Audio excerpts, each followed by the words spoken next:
Some people are also turning to cannabis to treat dementia and Alzheimer's. But the drug is untested. In fact, the federal government calls it illegal. But only on 5, some children and their aging parents tell Betty Yu it's a game changer. Oh, okay. A few times a day, 92-year-old Lucy Hansen takes a little capsule. In it, medical marijuana. They call it my happy pill. Everybody, and I call it my happy pill. Not too long ago, Lucy was confused, falling down and speaking gibberish. Her daughter brought her to a neurologist. And they came back with a diagnosis of advanced dementia. We thought we'd only have her maybe for another 6 months. Enter Eloise Thiessen, a nurse practitioner specializing in cannabis medicine. Seniors are the fastest growing demographic of cannabis users. She weaned Lucy off of some medications and then put her on CBD. CBD is a non-intoxicating form of cannabis derived from hemp. I think Lucy's had one of the most dramatic responses with the use of cannabis. I've got my mom back. I know it sounds crazy, but it seems as if I was given back a life. KPIX 5 has spoken to several different caregivers who recount similar experiences. I would give her a couple of hits of cannabis off a little glass pipe. Steve D'Angelo heads up Harborside, a medical cannabis dispensary.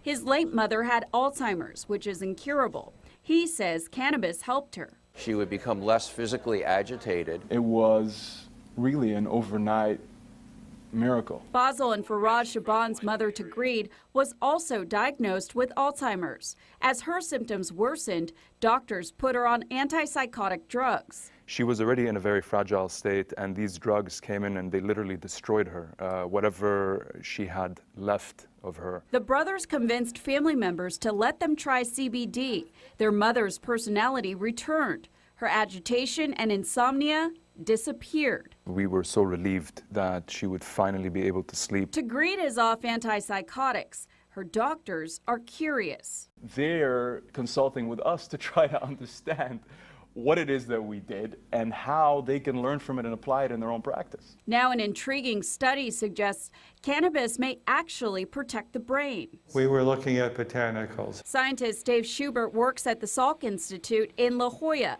He studies diseases like Alzheimer's. Alzheimer's is the only one where there's absolutely no reasonable therapy. In a dish, Schubert grew nerve cells taken from a human brain.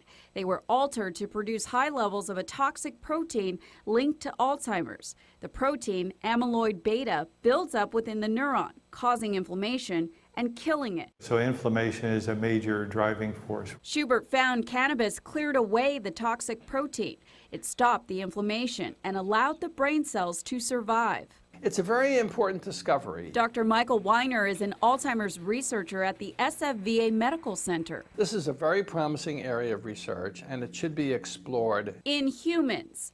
Until then, people shouldn't try to take marijuana for some medical benefit that's not proven. The problem? Marijuana remains illegal under federal law, making it tough to study. Schubert believes that slowed down progress. It slowed it down a tremendous amount. Lucy's daughter, Tanya, is clear. If we had waited for it to be carefully studied, my mom would be dead. As for Lucy, don't you dare take it away from me. in Pleasant Hill, Betty Yu, KPIX 5.